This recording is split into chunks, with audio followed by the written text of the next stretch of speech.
Hi guys, thank you all for joining me here. Scott here, and today is a pretty special day.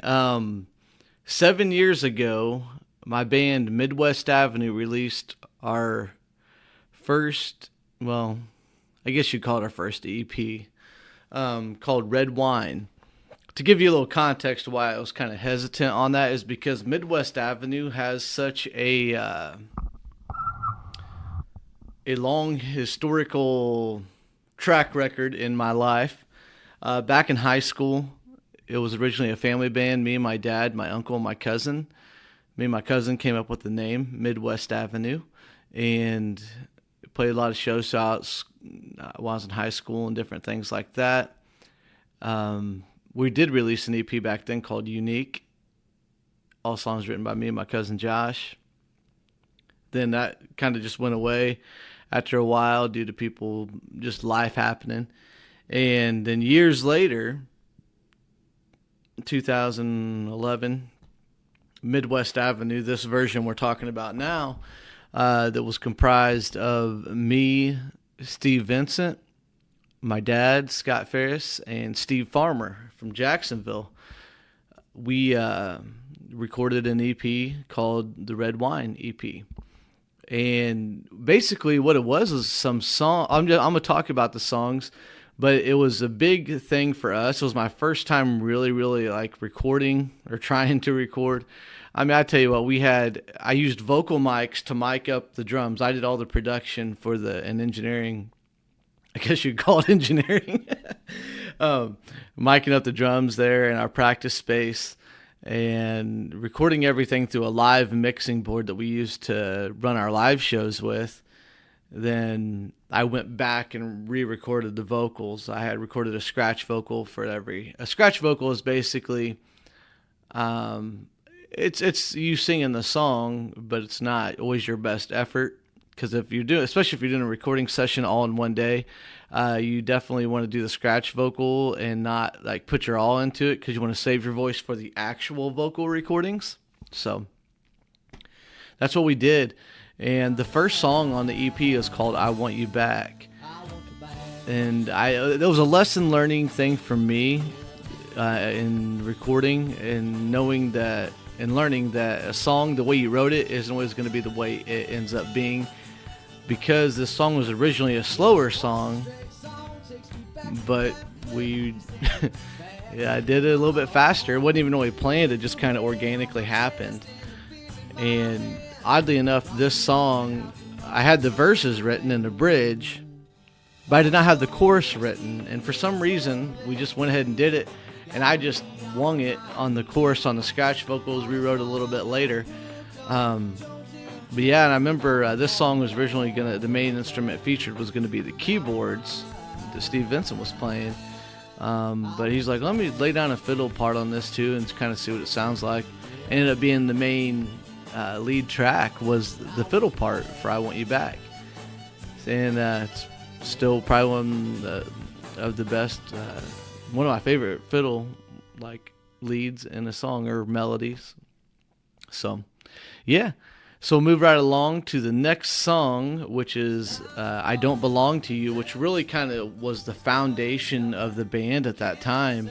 The original bass player, James Beaver Hopper, me and him wrote this song whenever he was in the band in the very beginning of 2011 into 2010, where we started getting together. And it was one of them songs that just kind of organically happened. I believe I had like the first verse, and I remember going to Beaver's house and just kind of laid it down. Beaver's a fantastic writer and singer and musician. It's the only song that we wrote together, so it was a good time. And "I Don't Belong to You," it was structurally, it's not a common structure, I guess, because there's like verse, chorus, bridge, chorus. And then an outro. That's why the song's like 5 minutes long.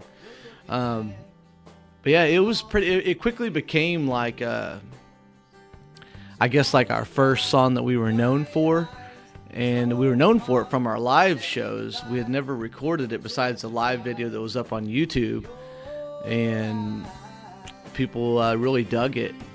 So we decided to record it for this project because it had never been actually recorded, and we wanted it to be out there for folks and see maybe more people would gravitate towards it.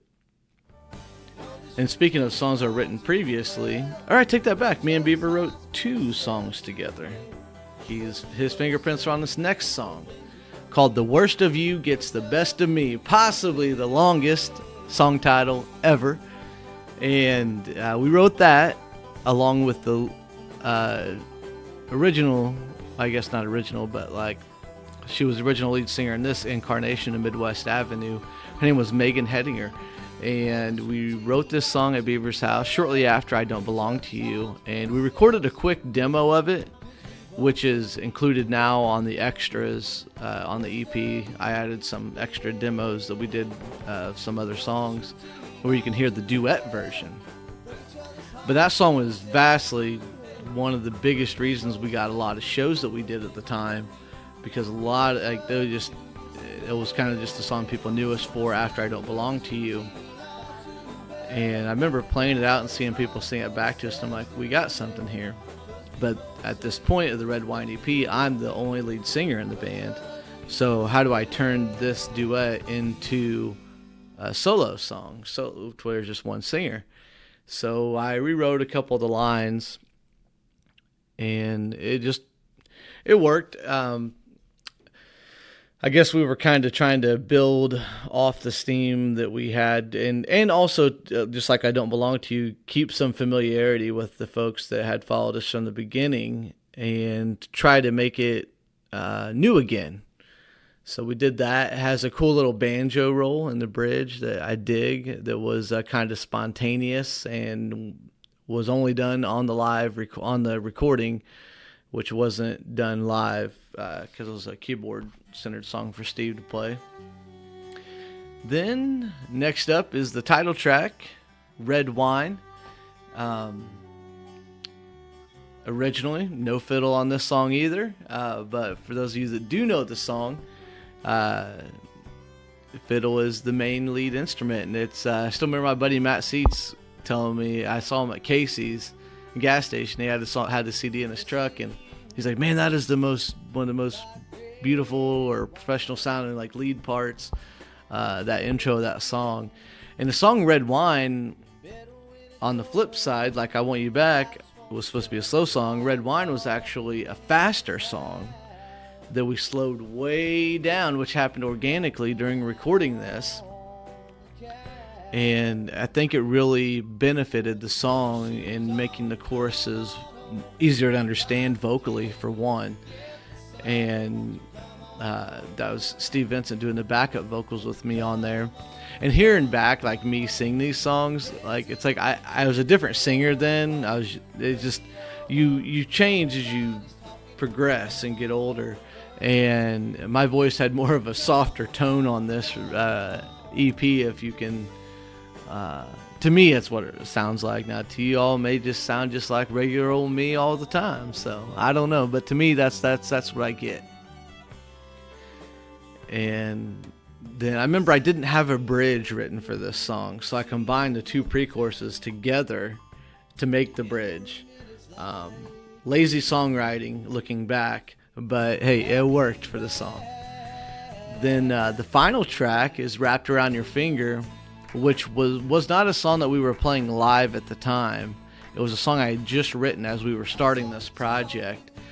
And all I wanted to do when I wrote this song, I had an idea of, everybody was mentioning Johnny Cash in songs because he is the man at this time, and a lot of people were using his name in songs. So I'm like, I wanted to write a song that had the words Johnny Cash t-shirt. And then I'm like, okay, meet a girl at a bar, she's wearing a Johnny Cash t-shirt, boom, boom, boom, she had me wrapped around her finger. Oh, here we go. All right, there's a song. So wrote that all, and the hand claps you hear in that were just one of the things in post-production and mixing down. And after I did the vocals, I'm like, there needs to be some hand claps in there, because hand claps are just fun in songs. And so I did that, and we got the whole thing mixed down, and then we released it out of the gate, a lot of the local supporters went out and nabbed that off iTunes. And on the new country records that first week that were released, we got up to number 30, which was pretty huge. Still is. For being recorded in the basement and having low production value. It is what it is. I mean, it was a pretty like raw and organic product for sure. Not as polished as what you would hear these days. But like I said, that was 7 years ago. And we re-released it in 2018, which is now up on Apple Music, Spotify, and all that good stuff, where you can go hear the original 5 tracks. Plus there's like, I think 2 extra demos on there, one being the original demo of The Worst of You Gets the Best of Me, the duet version with Megan, and then a song that was never released or recorded. It was a demo called Strong Enough. And then talking about the if you guys have the actual CD, the graphic work, I stayed up, I mean, just doing the mixing down of all this and putting the songs together and making them one. I think I stayed up 30 straight hours doing that for 2 days, like 30 on, and then I slept for like 6 hours, and it was like another 25, 30 hours, and finishing the mixing down, then making the graphic artwork, which I'm not a graphic artist, but I was able to make the little wings and stuff, which the wings are still used on the re-release, but the colors have been modified to make it just kind of a fresher paint of coat, as they'd say. Coat of paint. But yeah, that is the Red Wine EP, and I wanted to make sure you guys kind of heard the quick version. I know in some previous stuff I've talked about that. And I think that's about all for the Red Wine EP. So I appreciate you guys listening to me kind of reflect on what happened 7 years ago. And those songs ended up really helping us out with a lot of shows and getting the ball rolling with the band. So that was the Red Wine EP, and I appreciate you guys' time.